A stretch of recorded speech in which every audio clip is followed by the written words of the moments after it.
and for 10 years I poured my soul, my curiosity, and every ounce of my technical knowledge into Ardenix Dynamics, a company my father-in-law, Frederick, founded in a dusty basement with nothing but soldering wire and a dream.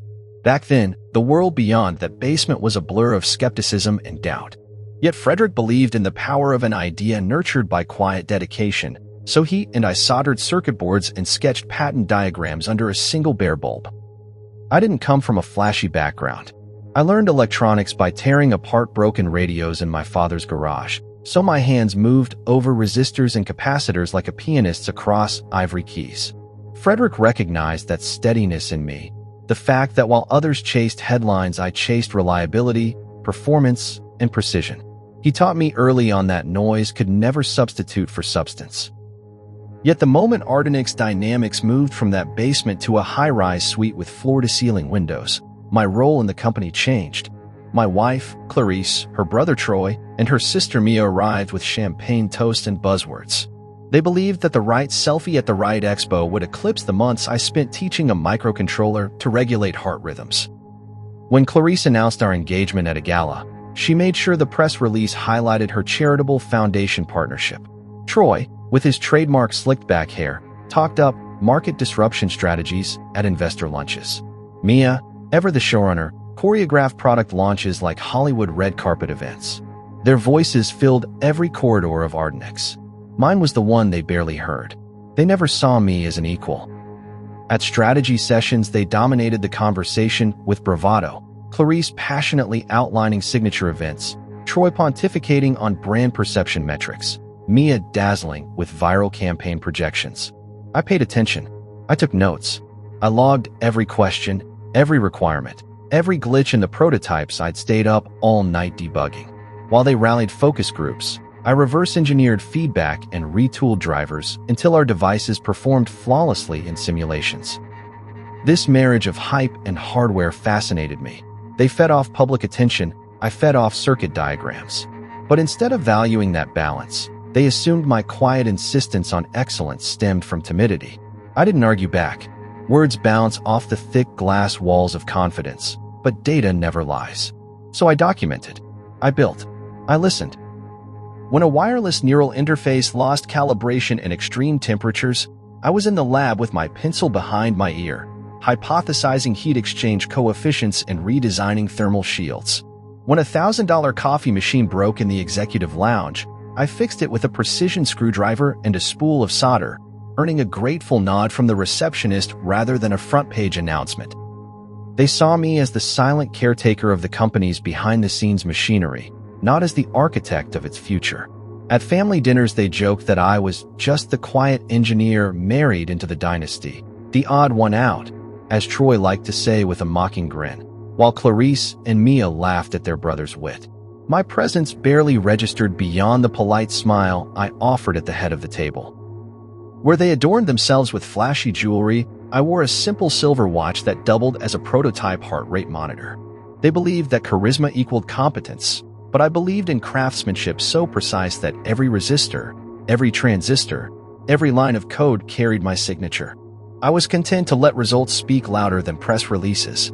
Still, the quietness that was my shield became their weapon. They assumed my unassuming demeanor equated to weakness. Marcus is fine tinkering in the background, Troy would say when decisions needed to be justified. If we need real leadership, we know where to look. Their laughter echoed down corridors I once roamed freely. I retreated further into the lab, where the hum of machines welcomed me more than the hollow applause of an audience. My colleagues in R&D trusted me. They would knock on my door at odd hours, urgently waving failures from the assembly line, and I would meet them at the benches with calm focus, sketching alternative schematics. Outside those doors, my family saw me as expendable. Yet every time they overlooked a patent clause or bickered over marketing collateral, I was busy drafting the legal filings that would protect our inventions. Each algorithm I optimized, each microchip I tested, became another stitch in a digital tapestry that I alone understood in its entirety. I memorized filing deadlines, researched international standards, and registered our designs under my name for reasons Frederick hinted at but never fully explained. I trusted him. He had built Ardenix from the ground up and recognized that while branding could draw crowds, Intellectual property was what transformed a basement dream into a global enterprise. That basement dream carried more weight in my quiet hands than all the expos and press junkets combined. When I discovered a more efficient way to minimize signal interference in our neural stabilizer chip, my heart raced, not because I craved recognition, but because I knew I was unlocking the next leap forward in medical technology. Clarice saw the prototype and nodded politely, her mind already racing to rebrand it in softer tones for a consumer launch. Troy envisioned a splashy keynote announcement. Mia pictured a viral teaser campaign. I pictured the patients whose lives would stabilize when our device worked flawlessly. They may have mistaken my silence for submission, but within that silence I held the keys to Ardenix Dynamics' future. Every late-night formula tweak, every patent revision, every field test that lasted until dawn, all of it was my quiet rebellion against being outnumbered in my own home. They counted on the loud to lead, but I understood that true leadership often resided in the least conspicuous corners, where the real work of invention takes shape in solitude. And as long as I kept building, listening, and documenting, I knew my quiet strength would one day speak volumes. 900 words later, I remain outnumbered in voice but never in vision. The basement blueprint still lives inside me, compelling me toward the next breakthrough. And they have no idea how close I am to turning their misjudgment into my greatest triumph. When Frederick suffered his stroke, the air in Ardenix Dynamics shifted before anyone uttered a word. I was in the lab calibrating the pressure sensors on our cardiac stabilizer prototypes when Dennis Hawthorne burst through the door, his suit jacket flapping like a startled bird's wings. He gripped my arm with trembling fingers and hissed, "They're moving against you." Before I could ask what he meant, the corridors echoed with hushed footsteps and the heavy click of Clarice's heels. I left my workstation, tucked my pencil behind my ear, and followed Dennis into the glass-walled executive suite, where the board assembled like hunters surrounding wounded prey.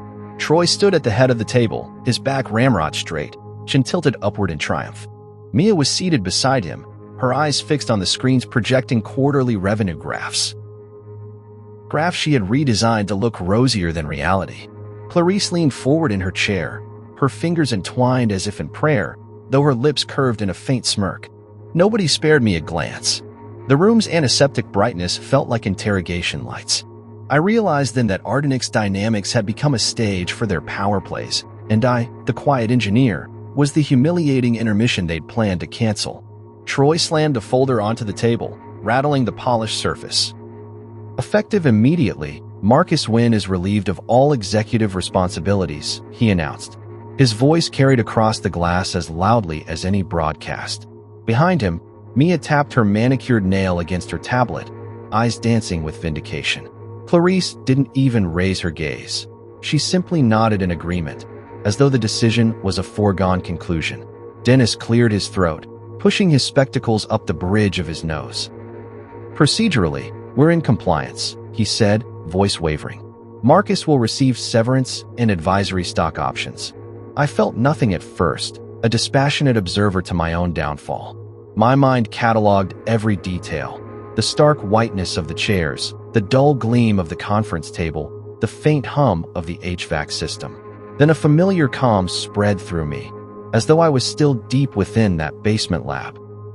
I recalled Frederick's words about value and ownership, and how our patents had been etched under my name long ago. The realization sparked a thrill so quiet I almost missed it. I was not powerless. They believed I had been relegated to the margins, but they had not accounted for the foundation I'd quietly laid. Troy flicked his gaze toward me, expecting outrage. "Any questions?" he asked, voice silky with triumph. Clarice's lips parted as if to cheer her brother on. Even Mia looked up then, curiosity mingled with disbelief in her eyes. I straightened, smoothing the front of my lab coat as though preparing for a final demonstration. My voice emerged measured, calm, and utterly unhurried. "Yes," I said. "I have one." They leaned forward, hungrily anticipating my panic. But instead of anger, I offered a half-smile. "Where did you think the company's critical patents were filed?" Uncertainty flickered across Troy's face, replaced quickly by annoyance. "What are you talking about?" he spat. Mia's fingers stilled on her tablet. Clarice frowned, her composed facade momentarily cracking. Dennis shifted uneasily, clearing his throat again. Ardenix holds all the patents," he began, but I interrupted. "You mean Ardenix holds what you've licensed from me?"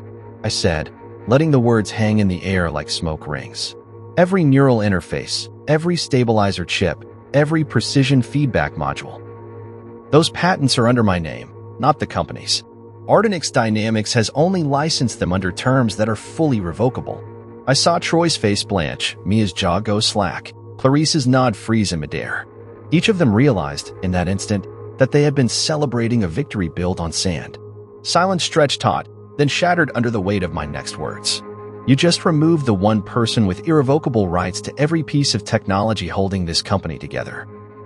I reached into my briefcase and withdrew a stack of documents, certified patent registrations bearing my signature, complete with clauses granting me inventor control in case of leadership breaches. "Frederick insisted we do this when the company was small," I said softly. "He warned me that branding attracts attention, but intellectual property ensures survival." I tapped the top sheet. "As of today, Ardenix cannot manufacture, sell, or even test these devices without my written consent." They gasped in unison. Troy's shoulders slumped. Mia looked as though she'd swallowed a shard of glass. Clarice pressed her fingers to her lips, her eyes glossy with shock. Dennis shuffled papers, unable to maintain his professional composure. I set the documents on the table, stepping back until my reflection in the glass showed me standing alone against the horizon of their disbelief.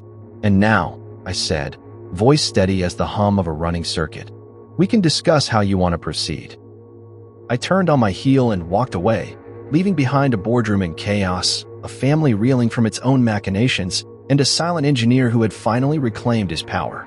They had staged a bloodless coup to oust me, but in doing so they had unleashed the very force they sought to contain.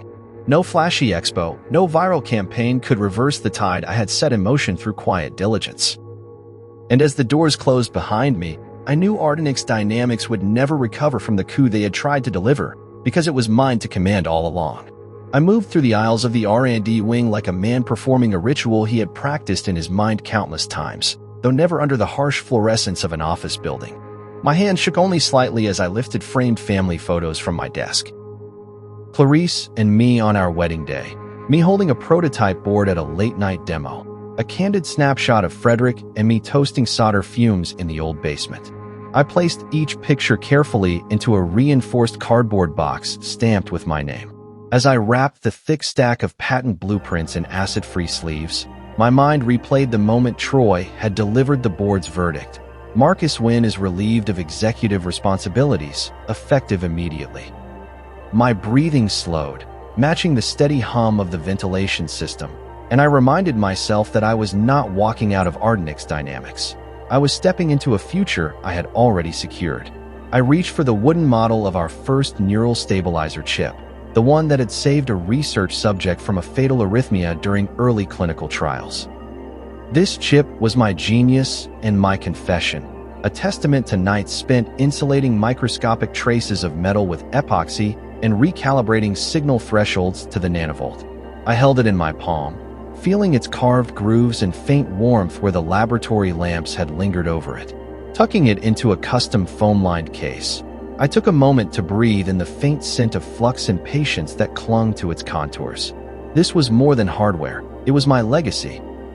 As I clicked the latch shut, I felt the weight of their ignorance settle behind me, blissful ignorance, because they thought they had banished me. The laughter broke through the calm of my packing. It bloomed from the open door of the central conference room like a boisterous skunk, dripping arrogance down the polished hallway. I froze, listening to Troy's voice ring out in brutish triumph. Can't believe he thought he was one of us. A silent lab rat with no spine. Behind his mocking tone, I could hear Mia's tinkling giggle and Clarice's satisfied sigh. A pang of something that felt like regret, sharper than anger, stung my chest.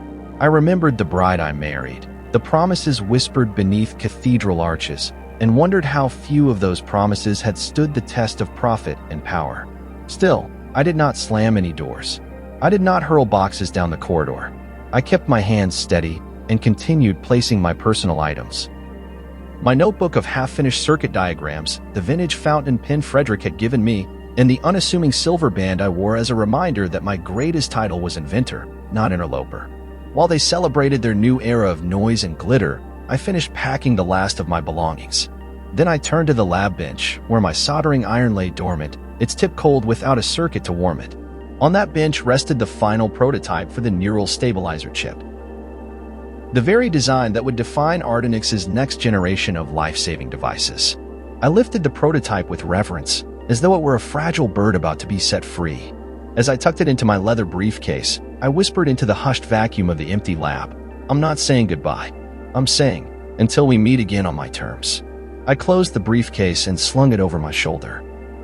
For a moment, I simply stood there, gazing at the bank of oscilloscopes and waveform monitors that had been my companions for years. The screens glowed faintly, as if longing for the currents I had once coaxed through their circuits. I tapped the familiar power button on one monitor. It blinked to life, then went dark again, waiting for the next command. That was when realization crystallized in my mind. While they threw a party to celebrate my departure, they overlooked the crucial fact that gave me all the leverage. Frederick, the man who had built Ardenix from soldering wire and conviction, had taught me that real value lay not in banners or champagne, but in protection, ownership, and registration. They had marched me down the hallway into oblivion, but those patents I filed under my name, complete with irrevocable inventor control clauses, were the lock and key to every product Ardenix Dynamics sold. They had assumed that my silence meant acquiescence, that because I did not contest every insult, I would not safeguard the intellectual property I had alone authored. They were wrong. I walked to the elevator banks, using the service lift to avoid the grand staircase where executives traditionally flash their designer watches. As the doors slid closed, I pictured the boardroom behind me in upheaval. The shock on Troy's face, the horror in Mia's eyes, the guilt and betrayal flickering across Clarice's expression when she realized her vote had forfeited her own stake in the company's future. The brief hum of the elevator car carried me down to the lobby, where Dennis Hawthorne stood, eyes wide and breathless. He attempted a brief nod of respect, an unsteady acknowledgement that I had outmaneuvered their corporate coup with a quiet pen stroke years earlier. I offered him a curt nod in return, shouldered my briefcase, and stepped into the outside world. The revolving doors turned behind me, sealing the fate of the high-gloss offices I had helped to build. As I walked across the plaza toward my car, I allowed myself a small, satisfied smile. They believed they had crushed me, but in truth, they had only uprooted themselves from the foundation I had laid. Frederick had whispered once, branding builds attention, but patents build legacies. Now, the legacy was safe in my briefcase, and the company that had tried to silence me would soon discover that its heart, the technology it claimed to own, beat only because I allowed it to. In that moment, out in the open air, I felt neither celebratory triumph nor hollow victory. Instead, I felt purpose, unyielding and clear. I was the silent keeper of Ardenix Dynamics' fate, and they would learn, in due course, that when you underestimate the quiet one, you hand him the master key. I was in my home office 2 weeks after the board's coup, standing at the breakfast bar in my pajamas and apron, whisking pancake batter as sunlight filtered through the blinds. My briefcase, still heavy with prototypes and patent files, leaned against the wall. I had set up a makeshift lab here, a single bench cluttered with circuit boards, oscilloscopes, and a soldering iron that sat cold since I left Ardenix Dynamics. My phone lay face up on the counter, silent until that moment. When it vibrated, I glanced at the display, Dennis Hawthorne, Ardenix's head legal counsel. My pulse ticked up a notch. Dennis rarely called outside office hours unless something had gone horribly wrong. I wiped my hands on a dish towel and tapped the answer button. Dennis's voice came rushing through the line, breathless, urgent. "Marcus, you need to come in. Now. We have a situation. A catastrophe, actually." He exhaled sharply. "It's about the patents." I paused mid-flip, pancake batter dripping from my whisk. "Dennis, I'm off the clock. I made a deal." I forced calm into my tone. "Explain in one sentence." Another ragged breath. "Your name's everywhere. Those patents you filed, you have clauses we didn't anticipate." He swallowed. "I tried to license just one of the new neural stabilizer variants, and the licensing office flagged it. They asked who the inventor was, and your name popped up without Ardenix listed as co-inventor." His voice sounded hollow, like he was speaking down a well. "We can't produce anything. Every contract is under your control." A flip chart spun through my mind. The patent filings, the clauses that granted me irrevocable ownership, the founder's charter Frederick insisted on. I'd taken his instructions literally. File under my name, secure the inventions, and add inventor control provisions to protect the company in case of a leadership breach. Troy and Clarice had scoffed at the notion. Mia never bothered reading dusty legal text. They believed branding and buzz mattered more than buried filings. Now the joke was theirs. I set the pancake pan aside, heat off, and grabbed my shirt from the back of a chair. As I pulled it on, Dennis continued, "The licensing boards are refusing Ardenix's application. They say you have sole authority to grant production rights. They want your signature, and they're not budging." He exhaled again. "Production lines are grinding to a halt. Investors are calling. The PR fallout is imminent." I flexed my fingers as I buttoned my shirt. The familiar flicker of adrenaline surged through my veins. This was the moment Frederick had warned about, the quiet leverage hidden in legal fine print. I shook out my sleeves and replied, "I'm on my way." I hung up, grabbed my briefcase, and locked down the makeshift lab. The circuits and soldering irons inside stayed untouched, but my prototypes were packed and ready. Driving to Ardenix's headquarters, I replayed the cascade of events that led here. They had thought tossing me aside would silence my influence. Instead, they awakened the sleeping giant of corporate control. I arrived at the glass tower, now echoing corridors and empty offices where my laughter once mingled with the hum of servers. Security waved me through. Word had circulated that I was coming. Dennis met me at the entrance, suit rumpled, tie askew. His relief at seeing me alive rivaled the panic in his eyes. He motioned toward the elevators. "It's on the top floor." They called an emergency executive committee meeting. In the boardroom, I paused at the threshold. Clarice sat next to Troy, their expression shifting from triumphant to terrified when they saw me. Mia hovered by the wall, clutching her tablet. The screens behind them displayed red alerts. Production halted, investors withdrawing, patent dispute, urgent. Papers were strewn across the table. A half-finished cup of coffee steamed in front of Mia. Troy rose, face drained of color. "Marcus." "I'm sorry," he started, voice cracking under the weight of his earlier hubris. Clarice's eyes brimmed with regret. Mia bit her lip. Dennis cleared his throat. "They need your direction. The licensing board will only negotiate with you." I crossed the room, each step measured. The polished floor reflected my silhouette as I reached the head of the table. I placed my briefcase down and opened it, revealing the prototypes and patent binders. "You revoked my executive duties," I said softly, voice steady as clockwork. "You dismissed me in the board vote you orchestrated. And then you tried to license technology that belongs to me." I laid the documents flat.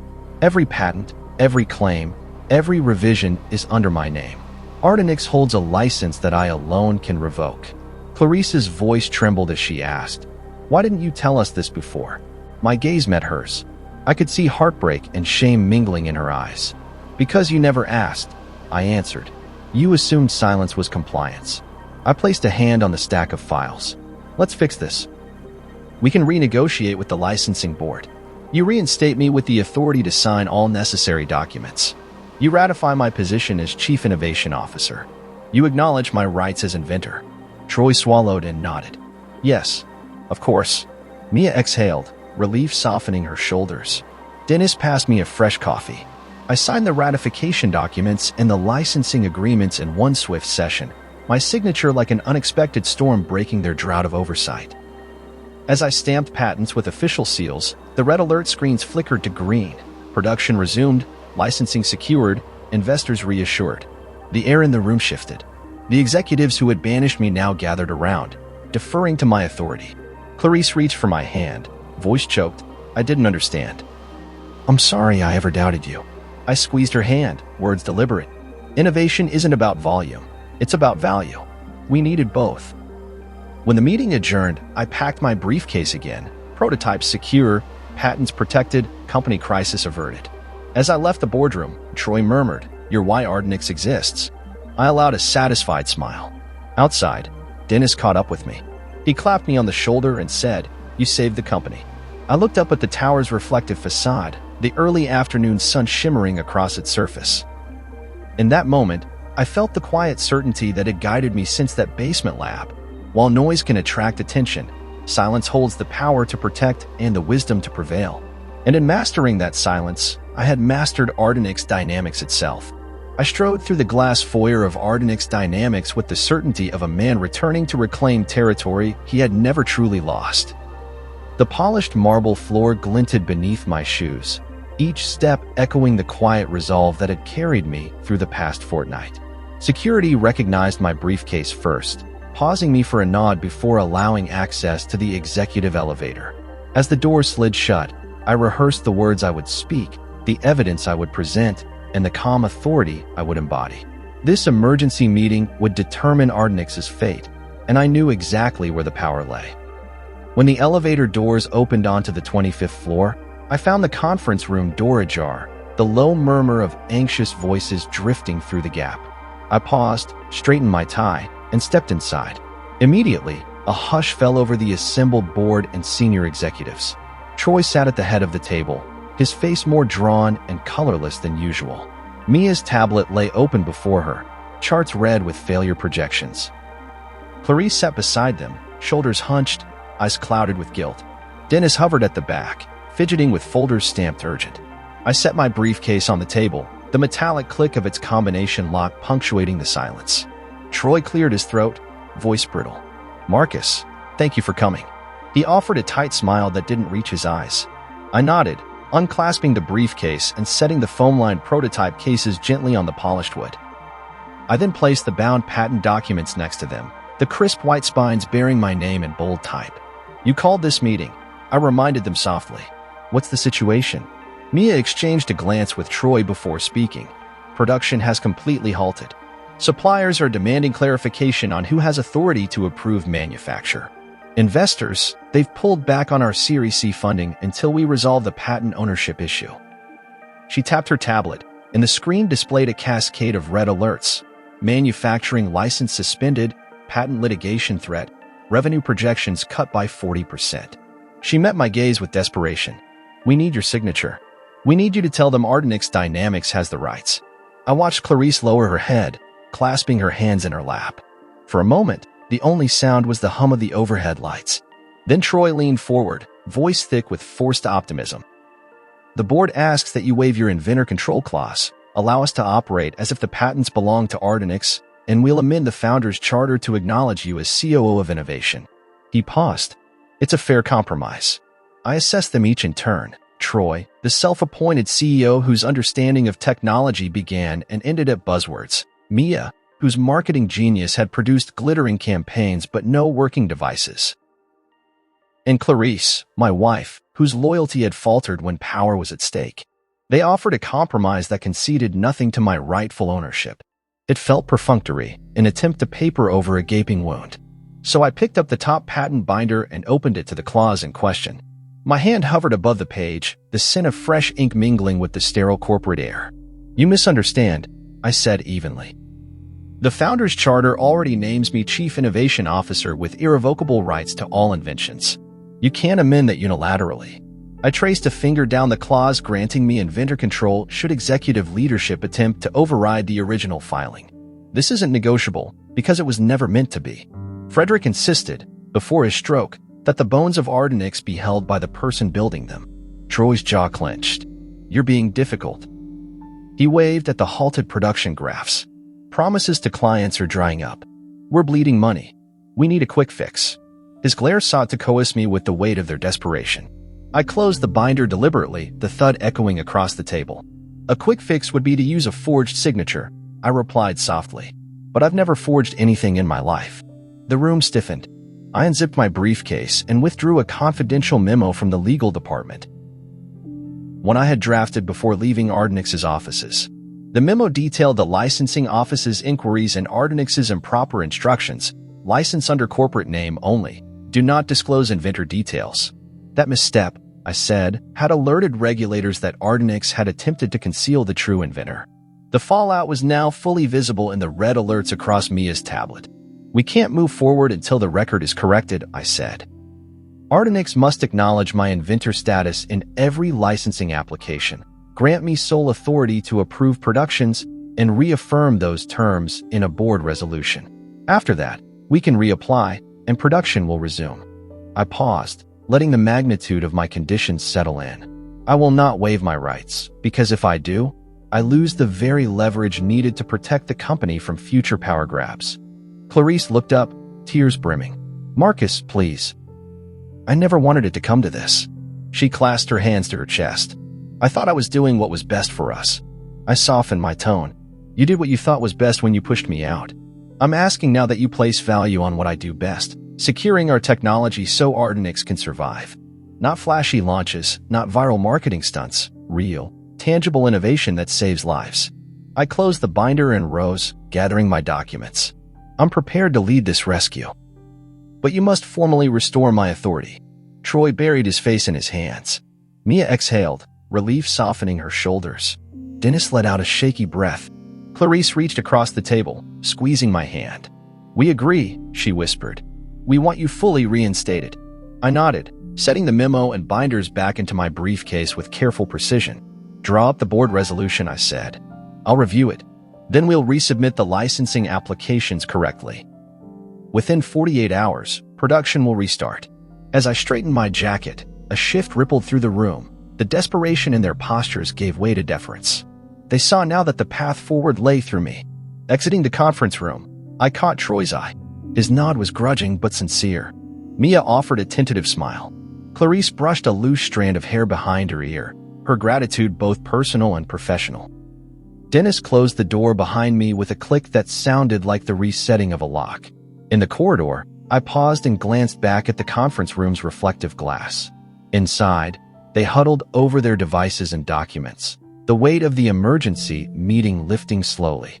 Ardenix Dynamics would survive this crisis because I refused to yield quiet strength for noisy superficiality.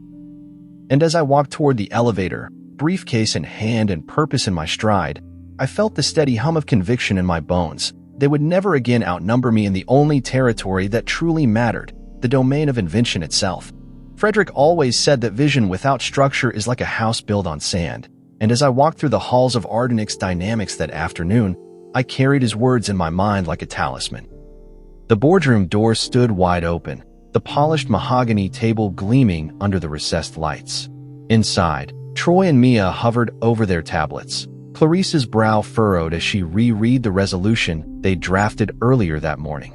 They believed they could craft a compromise that would placate the licensing board and preserve their ill-gotten power. What they didn't know was that the true blueprint for Ardenix's governance lay hidden in a document I alone possessed. The Founders' Charter. When Frederick first invited me to review the charter a decade ago, I noticed its incongruity among the scattered prototype schematics and discarded circuit boards. While he and I soldered our first microcontroller prototypes in that dank basement, he had drafted the charter himself, handwriting paragraph after paragraph in his neat script. He had explained then, over the hiss of flux and the weight of late-night coffee mugs, that he trusted me more than anyone to safeguard Ardenix's intellectual backbone. These kids don't understand the gravity of ownership, he whispered. So you'll hold the bones. At the time, I filed away his words, more concerned with refining amplifier noise ratios than legalese. Yet he insisted I sign each page, and I did, unquestioningly. Back in the present, I pressed my suit jacket pocket and withdrew a leather-bound folder. The soft crackle of worn leather echoed in the hush as I placed it on the conference table. Clarice's head lifted first, disbelief flickering in her eyes. Troy leaned back, crossing his arms, while Mia tapped at her tablet to mute the red error alerts. What's that? Mia asked, voice brittle with uncertainty. I unlatched the folder and flipped it open, revealing the Founders' Charter in its original form. Frederick's exact handwriting still legible in places.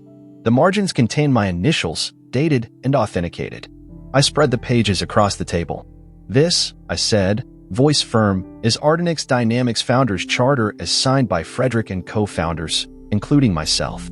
Note Article 7, Section 3. In the event of executive leadership failing to uphold the company's technological integrity, inventor control shall revert to the original inventor, who shall possess irrevocable rights to approve all licensing, manufacturing, and development decisions. I paused, letting the words sink in. Clarice traced the clause with a trembling fingertip. Troy's slicked hair seemed to lose its shine in that moment. Mia swallowed, glancing at her tablet as if it could provide a last-minute get-out.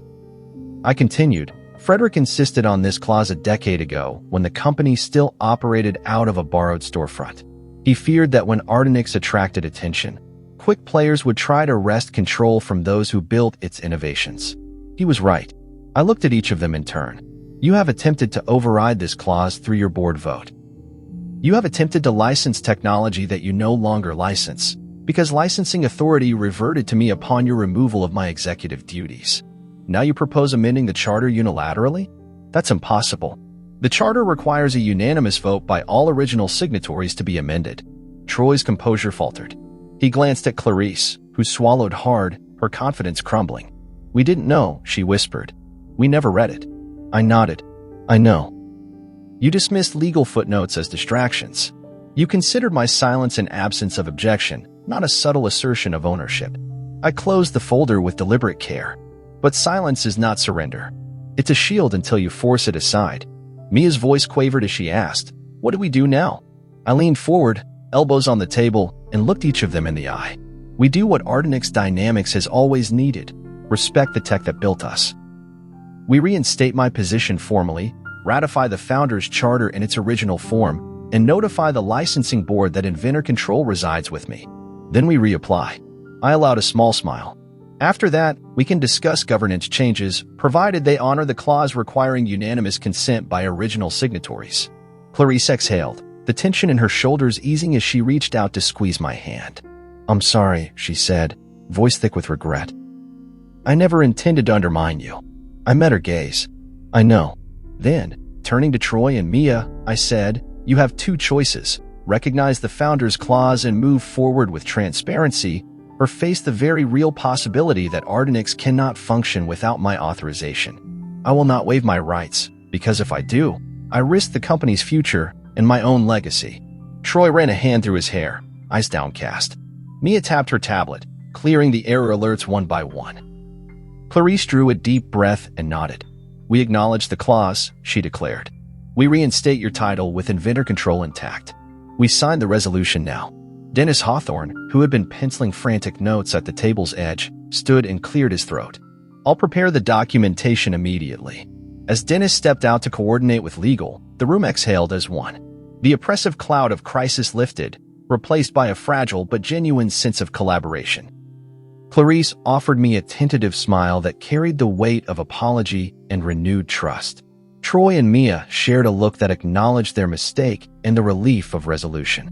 I gathered the Founders' Charter pages, returned them to my leather folder, and slipped it back into my jacket pocket. Standing, I addressed them all with measured finality. Innovation thrives on respect for its foundations. Never forget that Ardenix stands on more than buzzwords and brand campaigns. It stands on invention and on the quiet conviction to protect it. As I left the boardroom, the sun outside cast a shimmer across the glass walls, as if highlighting a new era for Ardenix Dynamics. And in that light, I felt the satisfaction of a man who, through patience and principle, had affirmed that true control belongs to the one who crafts the core of every breakthrough. Troy's hand thundered against the conference table with such force that I half expected the polished surface to shatter, splintering glass and veneer into kindling for his fury. His eyes were dark wells of frustration, a stark contrast to the calm facade he'd worn before my return. Across from him, Mia's manicured fingers twitched over her tablet, the screen reflecting the red-stained projections of stalled sales and mounting liabilities. Clarice sat between them, her face awash with regret, as though she bore the weight of the board's collective miscalculation. It was a moment I had anticipated, rehearsed in the quiet of my own mind, but never once had I allowed myself to revel in the power it afforded me. Even now, I maintained my composure, watching their desperation animate the room. What do you want, Marcus? Troy finally bellowed, leaning across to narrow the distance between us. His voice cracked, the strain of leadership he never truly earned suddenly so evident. Just tell us what it takes to get you back on board fully. We'll sign anything. We'll do anything.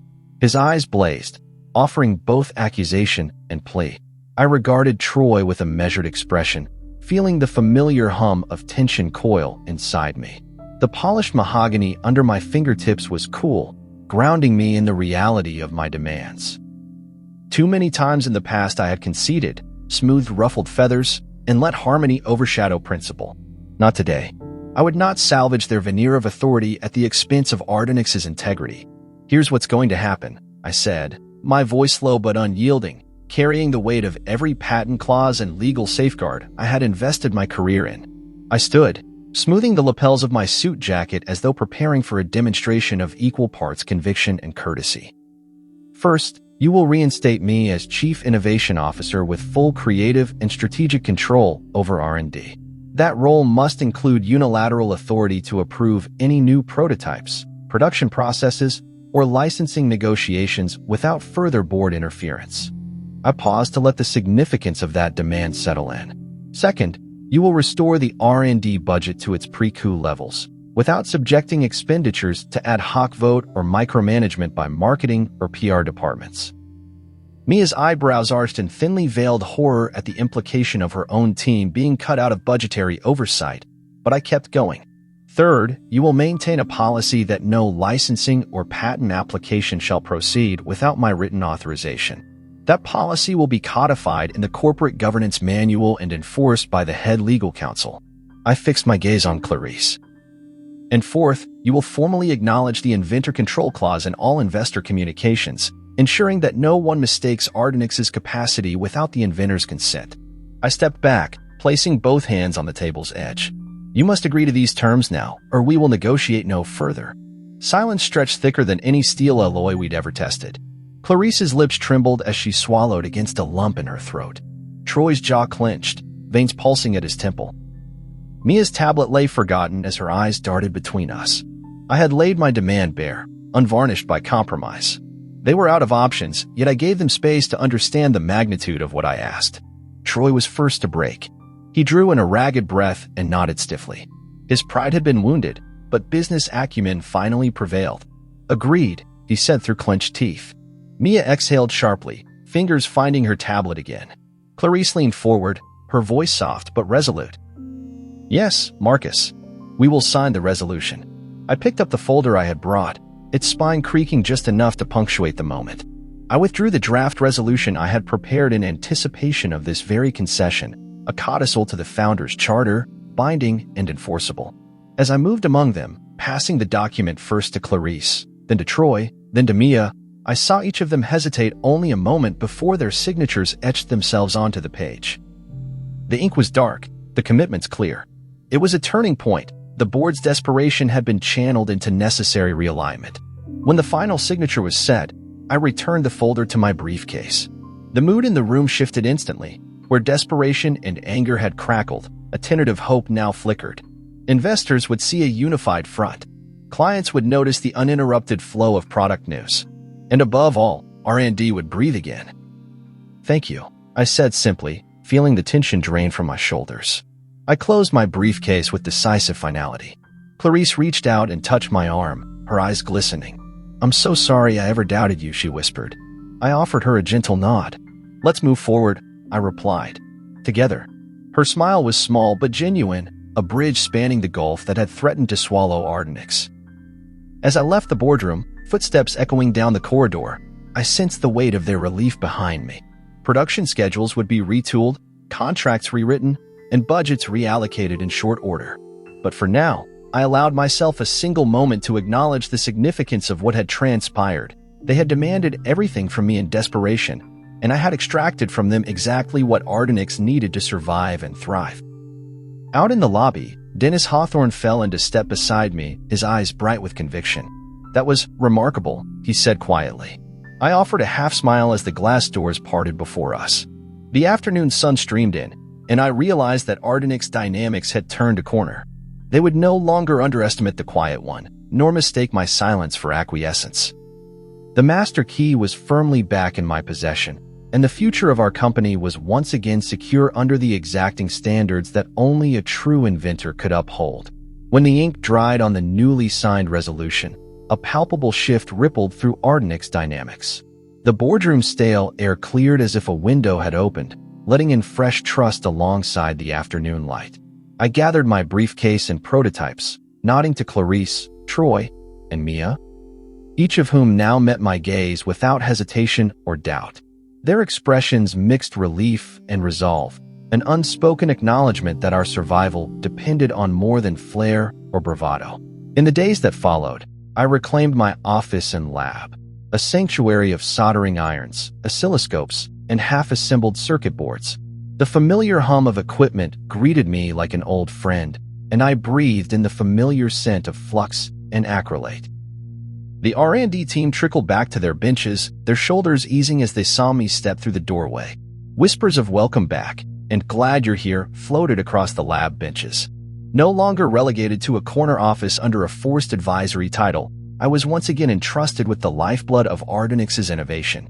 Clarice invited me to dinner that evening at our home, an olive-wood table in a softly lit dining room where family photos lined the walls. Over roasted salmon and steamed asparagus, she reached for my hand, eyes shining with gratitude. I see now that the loudest voices aren't always the strongest, she said, her thumb tracing gentle circles over my knuckles. You were protecting us in silence.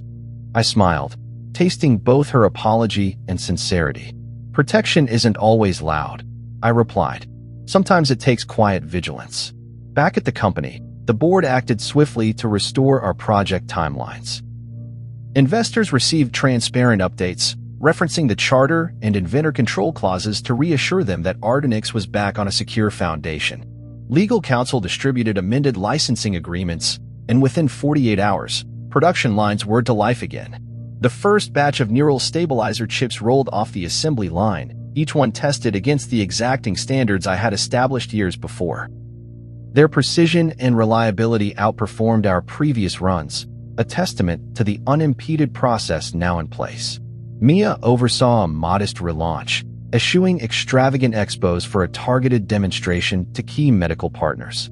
Instead of fireworks and confetti, she arranged a live webinar where I explained the technical enhancements in plain language. Physicians and engineers asked detailed questions, and I answered each with clarity, my voice steady over the digital feed. This transparency resonated with clients hungry for substance over spectacle. Orders poured in, and the data dashboards glowed green, stability restored, confidence renewed. Troy attended the demonstrations, listening rather than dictating. He took notes on technical specifications, nodded thoughtfully at my explanations, and even asked follow-up questions about future iterations. His earlier swagger had given way to genuine curiosity, and I appreciated the shift. He no longer dismissed the lab as a hidden backwater. He recognized it as Ardenix's engine room. Together, we sketched a phased roadmap for enhancements, each milestone tied to rigorous testing protocols. Clarice spearheaded client relations, leveraging her network to rebuild our reputation. She arranged roundtable dinners with hospital administrators, where she introduced me as the mind behind the machines. Over these meals, I answered questions about neural interface durability and cardiac module safety. Clarice watched as my measured explanations fostered trust that flashy marketing alone could never achieve. At home that night, she admitted, I underestimated how much our clients value expertise. I nodded, appreciating her candor. Within a week, our engineers, now fully funded and free from bureaucratic bottlenecks, innovated new features. A self-calibrating feedback loop that adjusted to patient vitals in real time, and a miniaturized ASIC that reduced power consumption by 20%. These breakthroughs emerged from late-night sessions where ideas flew freely, unhampered by budgetary micromanagement.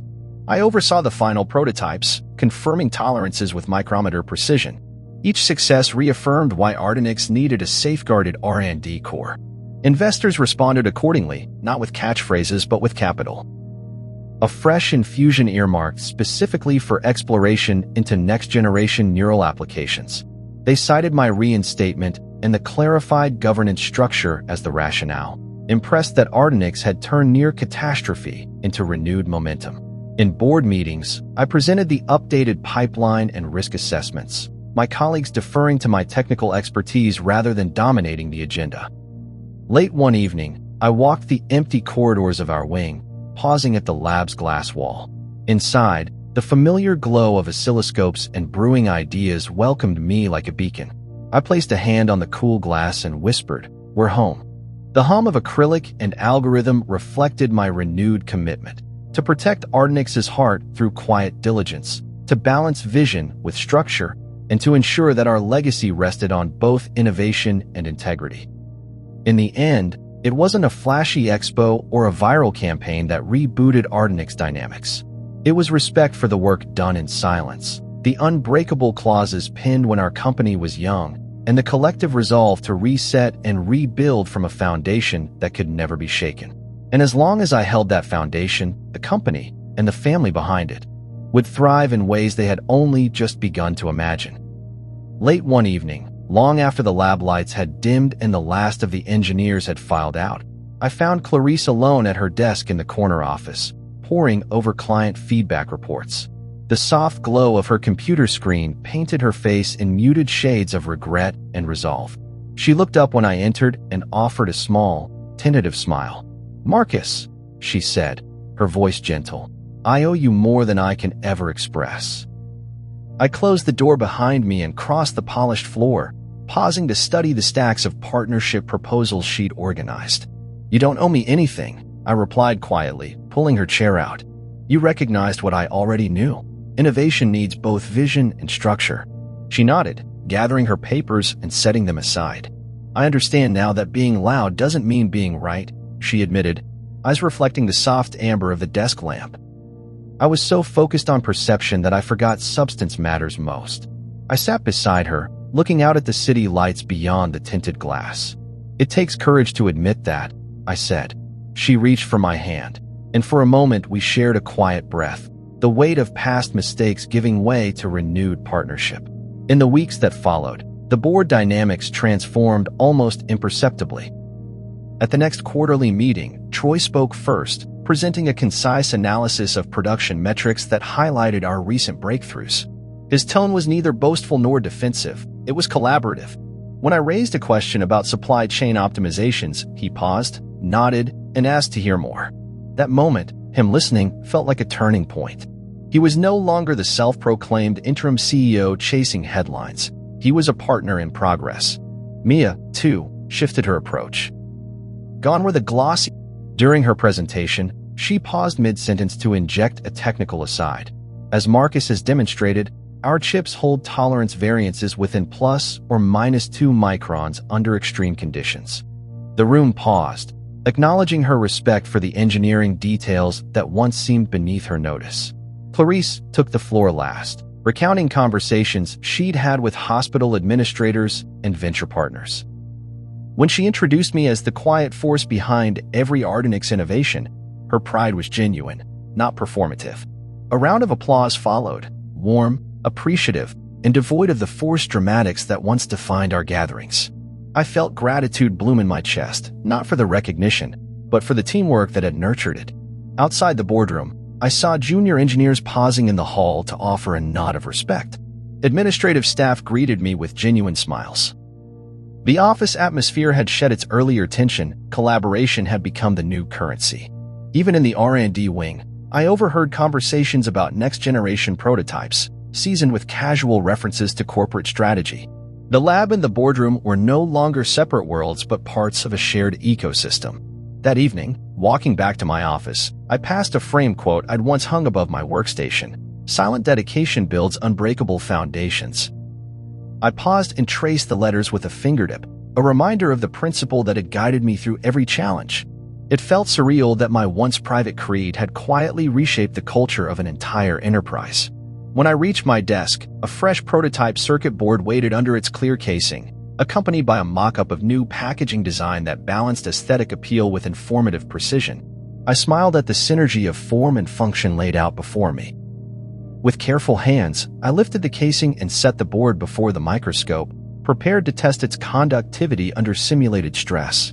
The familiar hum of electricity coursing through circuits welcomed me back. This was where I belonged, but now I belonged everywhere. As I adjusted the microscope's focus, a message pinged on my tablet, a notification that our next investor seminar had reached capacity, an achievement attributed to the credibility we'd rebuilt. I thumbed a quick response confirming my attendance, then returned my focus to the microcircuit. The tiny filaments responded to my adjustments perfectly, the output graph settling into a stable waveform. I tapped a command to log the data, satisfied that the engineering integrity held firm under scrutiny. Moments like these, technical, exacting, and profoundly rewarding, were why I had devoted my life to invention. And now, as I sat in my lab, I felt the quiet satisfaction of knowing that respect for my work had shifted the tides not only in the boardroom, but throughout Ardenix dynamics. They had finally learned that the Quiet One was not to be underestimated, because he was the one holding the company's true heartbeat. Last month, when the world was distracted by flashy press releases and celebratory galas, I sat alone in my office, fingers poised above the keyboard. The soft glow of my monitor illuminated patent drafts that had traveled from my basement lab all the way to international patent offices. Each application represented years of research, hundreds of failed prototypes, and the meticulous calibration of every transistor, algorithm, and microscopic trace of conductive ink. I paused at the final claim section of patent number 30, intentionally drafted in the precise legal language that Frederick had taught me to respect. Inventor hereby retains irrevocable control over all licensing, manufacturing, and derivative works. A deep exhale left my lungs as I clicked submit. No fanfare, no press conference, no congratulatory emails flooded my inbox.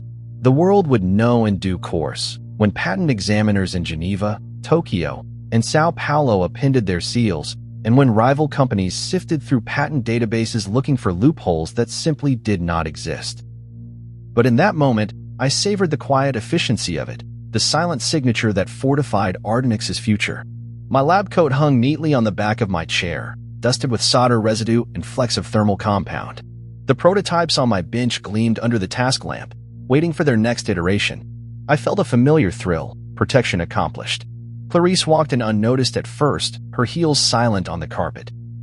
She paused behind me, watching the final confirmation message reflect in my glasses. Patent application successfully submitted. I turned, smiling gently at her presence. They'll be processing this for months, I said. By the end of the quarter, these new claims will extend our international coverage into emerging markets.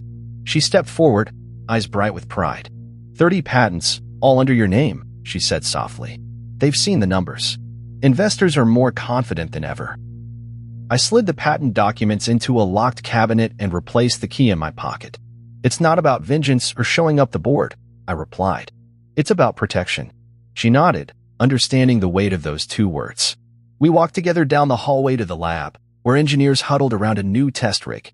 As we passed, they offered quiet nods of acknowledgement rather than the clamor of applause. Their respect was measured in trust that every schematic, every code snippet, and every hardware revision would be shielded from corporate power plays. At the lab bench, I picked up the latest neural stabilizer prototype, its housing slimmed by the most recent manufacturing refinements.